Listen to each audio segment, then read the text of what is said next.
그 번아웃으로 힘들다는 이제 직장인의 사연인데요. 회사 생활 20년 차입니다. 밤낮 없이 일하다 보니 일 중독이라는 이야기도 곧잘 듣습니다. 네. 최근에는 아침에 일어나기 힘들고 일할 때 집중력이 떨어지는 경험을 합니다. 네. 번아웃이 아닌가 싶은데 함께 일하던 동료 몇몇이서 몇 명은 큰 병까지 걸려서 네. 더욱 불안해졌습니다. 네. 이제는 일 중독에서 벗어나고 싶습니다. 이런 사연인데요. 이제 목구멍이 포도청이라고 먹고 살기짐에 매몰되다 보면은 에너지가 바닥이 날 때도 있는데요. 예. 그런 직장인들은 어떻게 해야 될까요? 이제 우리가 이 현실 생활에서 우리 몸과 마음을 써서 뭔가 일을 해내려다 보면 반드시 무리를 하게 되는 것 같아요. 그게 또 삶의 법칙인 것 같아요. 그렇죠. 뭔가를 이뤄내고 뭔가를 성취하고 그렇게 할 수 있기 위해서 내 몸과 마음을 다 쏟아 넣으면 반드시 무리를 하게 되고, 그게. 어느 정도 대가를 치를 수밖에 없는 거죠. 뭐든지. 공짜가 없는 거죠. 그렇죠. 공짜가 없는 네, 거죠. 공짜가 없는 거죠. 현실에서. 그래서 그게 뭐 어쩔 수 없는 하나의 대가, 치러야 하는 대가라고 뭐 보여지기도 하고요. 또 한편으로는 이게 잘 봐야 될 것 같아요. 이게 정말 어떤 그 임계점을 넘어가는지 아닌지. 그거를 이렇게 뭐 그 주변에 뭐 의사나 뭐 이런 분들하고도 좀 평소에 좀 상의도 하고 상태도 점검을 하고 해서 임계점을 넘어가지 않는 수준에서 그거를 이렇게 지켜내는 게 중요할 것 같아요. 임계점 넘어가면 그야말로 번아웃이 굉장히 심각해져 가지고 암도 생기고 그러잖아요. 네. 그래서 그 임계점이 넘어가지 않도록 잘 하는 게 중요하다. 뭐, 제 경우에는 몇 가지 이제 원칙을 가지고 이제 회사 생활을 했죠.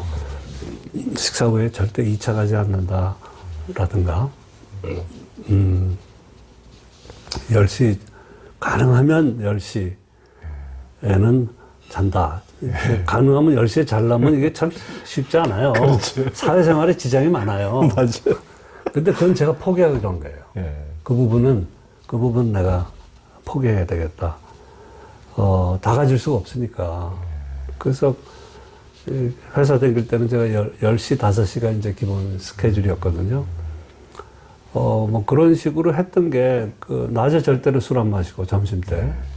뭐 제가 술이 약해서 그러기도 하고, 낮에 점심하면서 뭐 맥주라도 한잔하면 그냥 오후에 일하는 게 이게 너무 힘든 거예요. 그리고 밤에 늦게까지 이렇게 밖에 있고, 좀 과음하게 되고 그러면 그 다음날 아침에 이 머리가 명정하지가 않잖아요. 저는 출근하는 시간서부터 100% 내가 명정하게 깨 있어야, 회장이 인사 문제에 관해서 나한테 뭘 물어보거나 의견을 묻거나 뭔가를 보고하라고 했을 때 내가 항상 최상의 상태에서 할 수 있어야 된다. 그래야 내가 정확하게 해서 그분이 좋은 결정을 할 수 있도록 내가 도와주는 것이지, 만약에 내가 비실비실하고 정신이 왔다 갔다 하고 그러면은 까딱 잘못해가지고 잘못된 결정으로 갈 수도 있지 않겠느냐. 뭐 이제 그런 생각을 했던 것 같아요. 그러나 원장님께서 뭐 회사 동료나 경제부 기자거나 약간 그 회사 일과 관련된 사람을 만나면 더 스트레스를 받으니까 아무런 상관이 없는 LG에 아는 사람도 없고 경제에 대해서 너무 무지하고 한자하고 소박한 밥집에서 저녁에 만나서 같이 이렇게.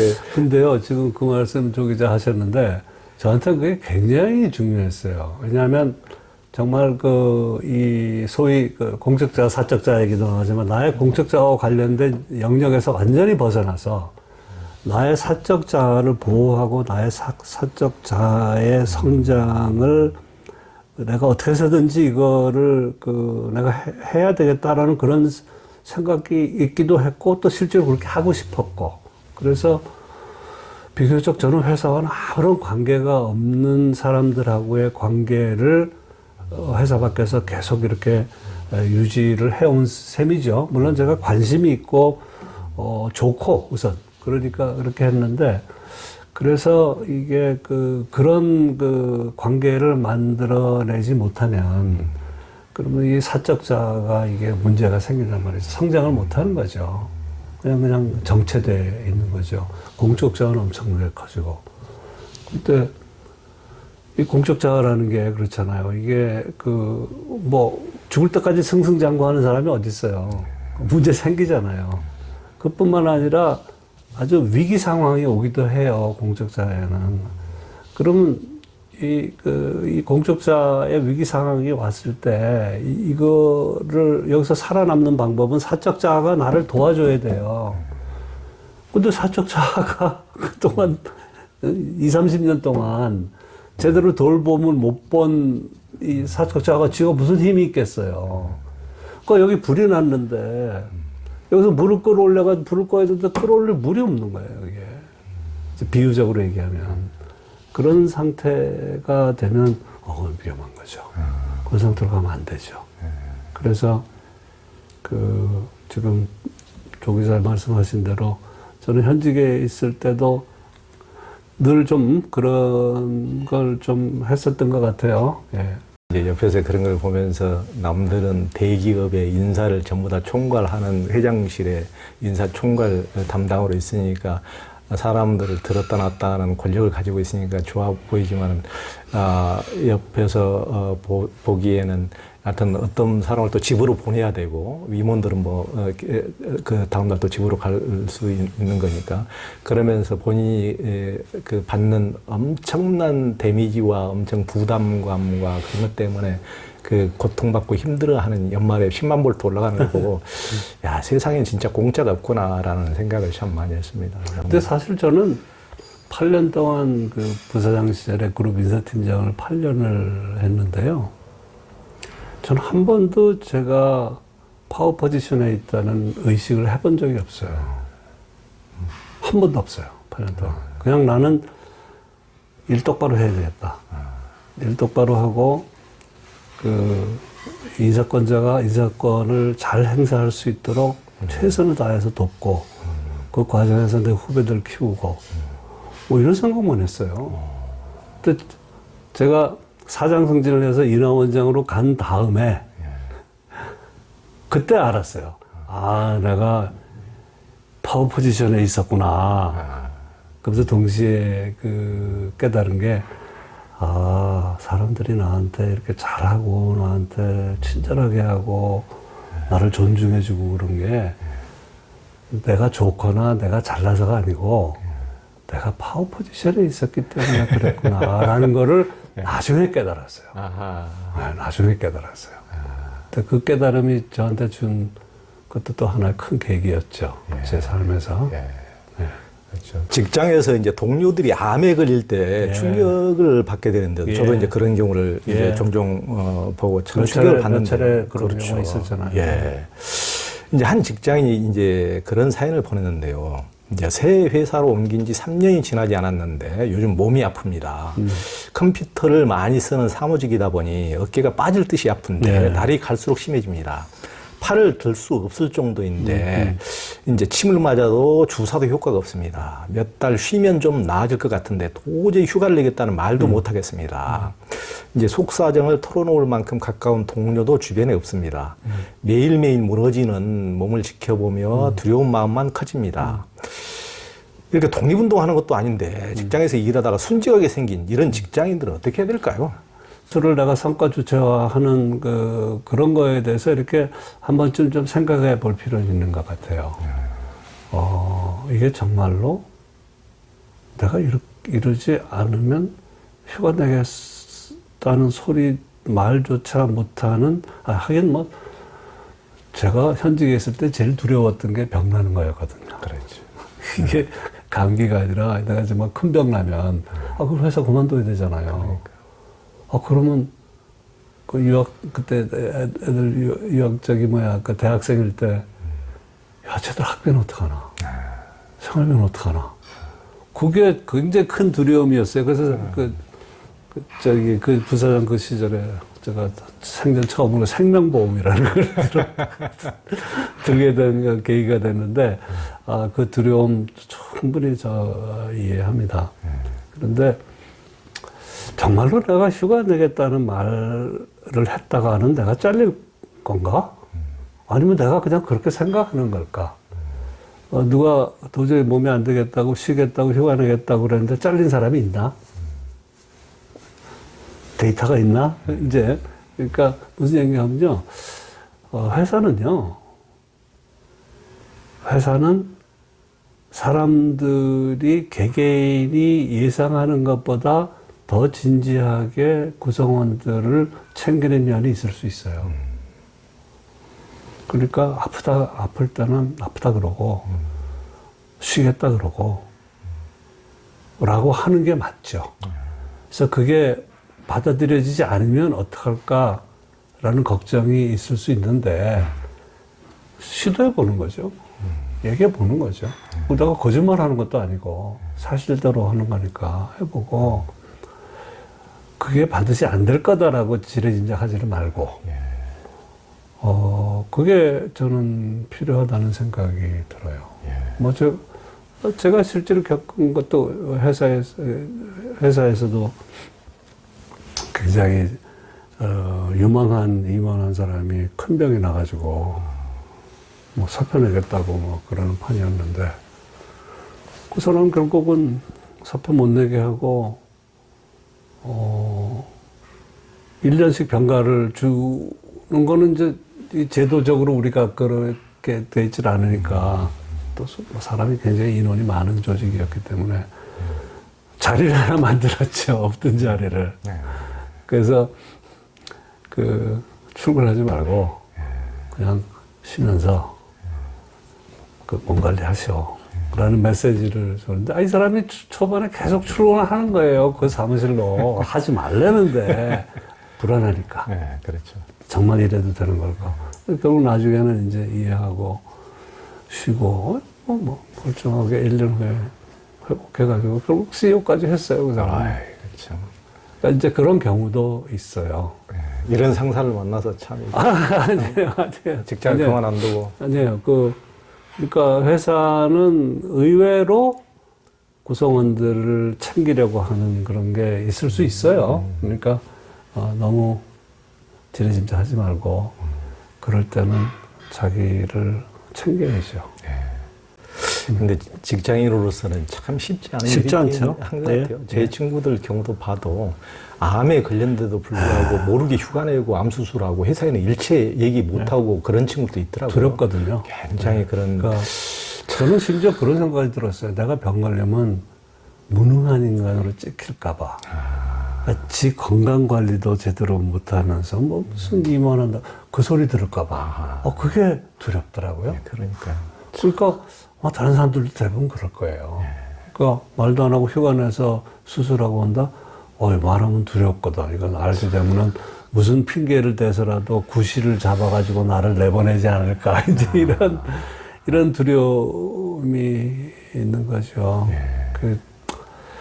참 어려운 문제인데, 아파서 일을 못하게 될 때 안심하고 쉴 수 있는 사회가 돼야 정말 선진사회 아닐까요? 그러니까요.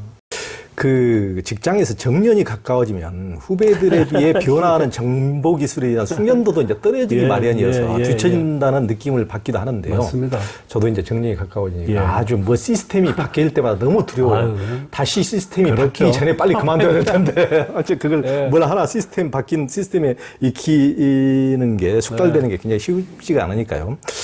이제 후배들은 이제 정년을 기다리는 그런 선배들을 점호, 즉 0.5인분만 한다고 점오라고 이제 부르기도 한다는데요. 그럴 때 느끼는 자괴감도 적지 않을 텐데 그런 직장인들에게 해주고 싶은 말은 무엇입니까? 느려진다고 해서 게을러지는 게 아니거든요. 인간은 노화를 벗어날 수가 없어요. 노병사 부처님도 말씀하신 노병사를 벗어난 사람이 세상에 어디 있어요.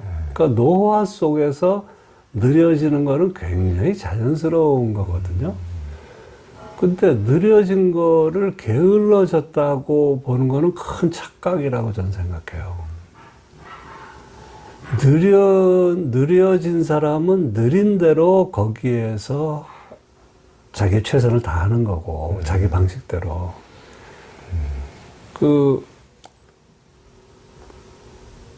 이게 느려진다고 해서 게을러지는 게 아니고, 나이 먹는다고 해서 무능해지는 게 아니거든요.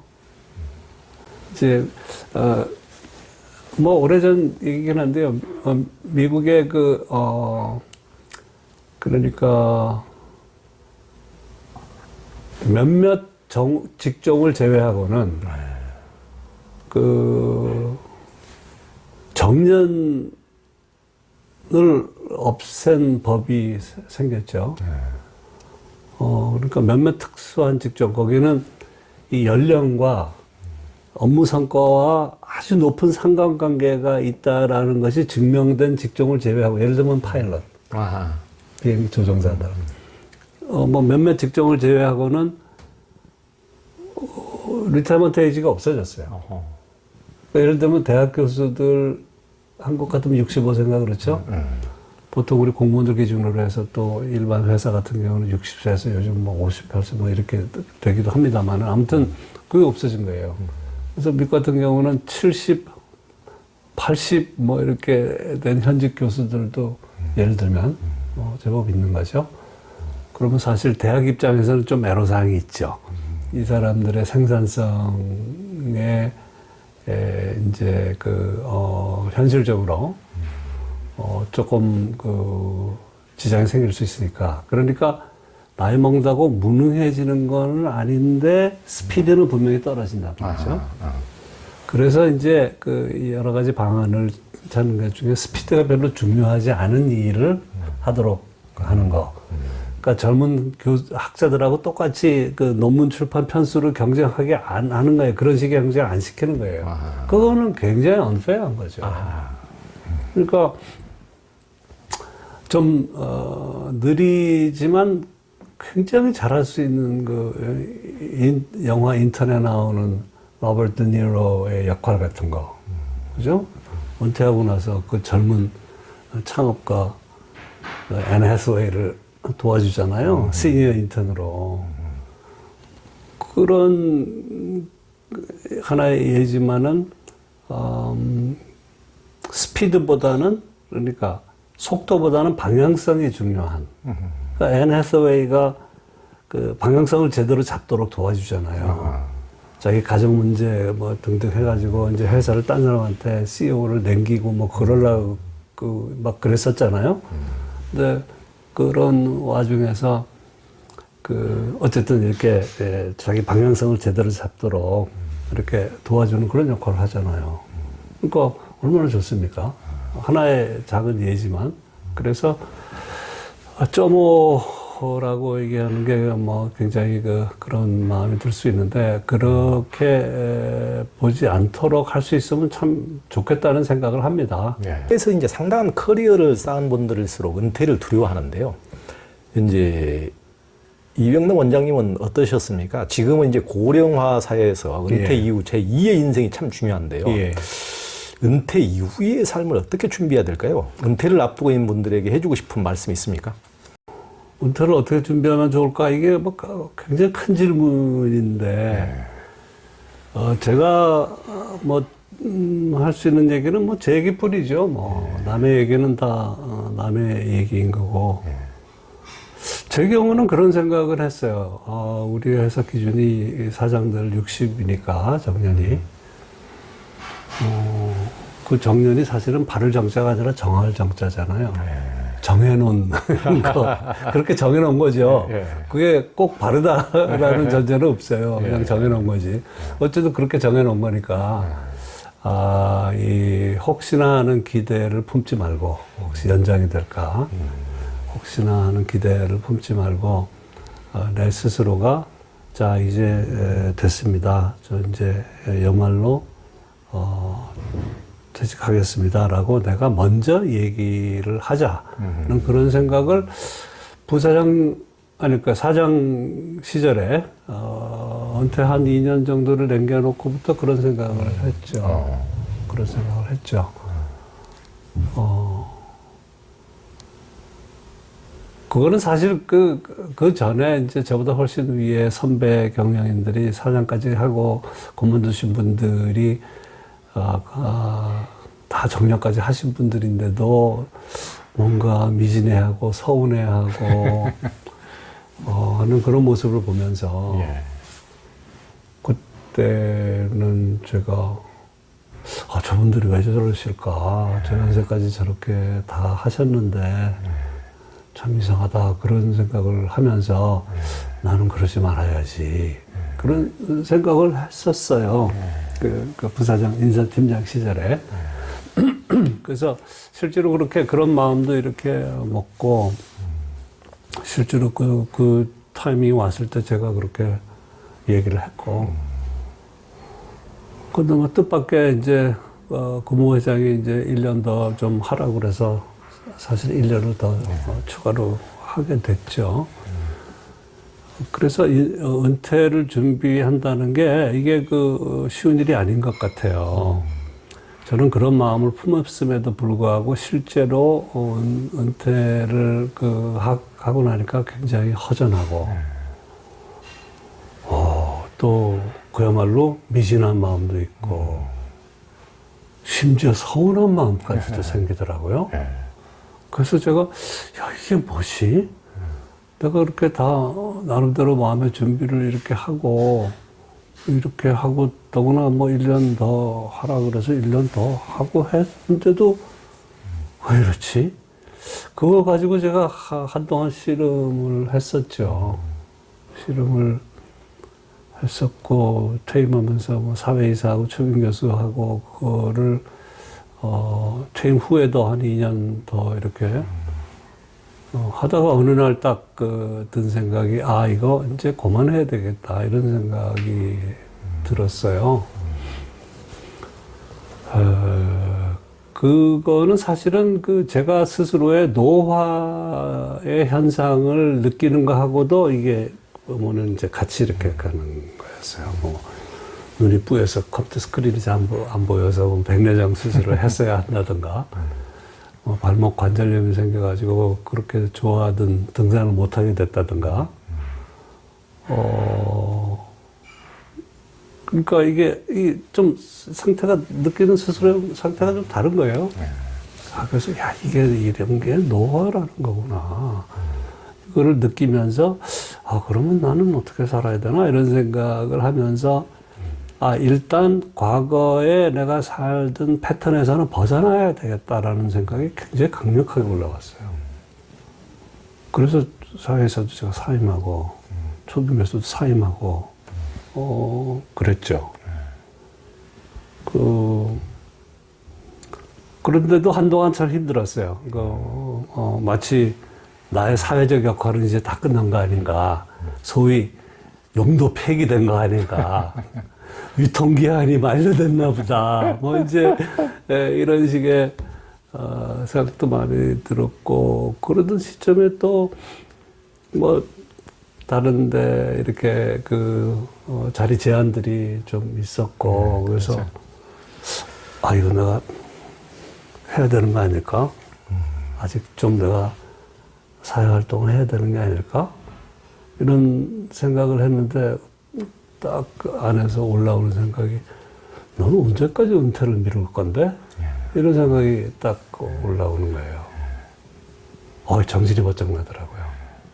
아니다. 하루빨리 이 모드에서 벗어나서 다른 모드를 찾아야 되는데, 이게 뒤로 가면 갈수록 어려워질 거다, 이거는. 그러니까 하루라도 빨리 이거를, 새로운 삶의 모드를 찾아야 되겠구나. 이제 이런, 생각을 하기 시작했죠. 그래서 한동안 뭐 굉장히 힘들었었어요. 몸도 마음도. 굉장히 힘들었었는데, 이제 거기서 이제 조금씩 이렇게 나오기 시작했는데, 그 과정에서 제가 제일 크게 신세를 진 분이 카톨릭 신부로는 토마스 키탱 신부, 몇 년 전에 돌아가셨죠. 향신 기도를 만드신 분인데, 천주교에서. 그분을 알게 돼서 그분의 그 인터뷰 영상을 몇 개를 계속 이렇게 봤는데 그 중에 하나는 한 10번쯤 본 것 같아요. 거기서 그분이 이제 여러 가지 얘기를 하는데 그런 얘기를 해요. 이게 은퇴와 노화는 새로운 의식 전환으로의 초대장이다. 근데 그게, 그래서 거기에 관련된 그분 얘기를 굉장히 많이 읽었고, 또 한 분이 이제 폴 트루니에 스위스 의사죠. 그 양반이 쓴 이제 노년의 의미라는 책을 우연히 누가 선물을 해줘서 그 책은 한 3번쯤 봤어요. 그 두 분을 통해서 이제 새로운 삶의 모드를 찾아 나가는데 그분들이 도움을 많이 받았죠. 트루니에 같은 경우에는 은퇴한 다음에 아무도 찾아오지 않고 의견도 묻지 않고 자문도 구해오지 않는 거에 대해서 서운해하지 마라, 절대로. 이제 그런 이유의 얘기들을 이렇게 하는데, 그게 뭐 1970년대 초에 쓴 책일 거예요. 아마 70년. 굉장히 오래된 책인데, 뭐 지금 읽어도 우리의 지금 현실하고 뭐 그렇게 큰 차이 없는 것 같고, 더구나 이 마음에서 새로운 그런 거를 찾아가는 그런 거에는 뭐 오래된 책인데도 굉장히 도움이 됐고요. 그래서 제가 이제 이런 과정을 몇 년 동안 거쳐왔기 때문에 은퇴를 준비한다는 거에 대해서 저 나름대로 안 한 거는 뭐 이런 거예요. 취미 생활을 찾아야 된다. 이제 그런 어드바이스 많이 하잖아요. 그러니까 이런 걸 해보면 어떠냐, 저런 걸 해보면 어떠냐, 이런 여러 가지 그러는데 저는 아닌 것 같더라고요. 별로. 그것보다는 내 마음이 왜 이럴까를 들여다보고, 그 다음에 나의 상태를 거기서 도망가지 않고 어디를 딴 데로 도망가지 않고 그 상태에서 그대로 머물러서 그거와 함께한 시간이 한 1, 2년 뭐 그랬던 것 같은데 저는 그렇게 했고요. 그러고 나서 이제 노화와 관련해서는 제가 이제 근육 운동이라는 걸 처음 시작했죠. 웨이트 트레이닝. 그걸 하면서 실질적으로 몸 컨디션이 많이 좋아지는 걸 또 느꼈고. 그래서 제 경우에는 그랬어요. 은퇴가 내 예상보다도 힘들었다. 은퇴 후가, 직후가. 그런데 이렇게 지금 말씀드린 그런 과정을 거치면서 차차 어떤 새로운 삶의 모드라는 게 이렇게 조금 이렇게 잡히는 것 같아요. 나름대로의 은퇴 후의 삶의 기본 모드는 돈 버는 일 하지 않기. 그 다음에 의사결정하고 책임지는 일 하지 않기. 이제 안 하는 건 이제 그런 정도로 이제 정리를 해서 내 마음이 가는 쪽으로 내가 돕고 싶은 쪽, 혹시 내가 뭐 기여할 바가 있다면, 그리고 그쪽에서 필요로 한다면 그런 건 내가 돕는다. 이제 그 정도 모드를 가지고 요즘은 지내고 있죠. 그러니까 저도 이제 뭐 정년퇴직 앞두고 이제 뭐 월급이 매달 나오던 월급이 안 나오는 삶은 어떤 삶일까? 그거요. 큰 차이예요.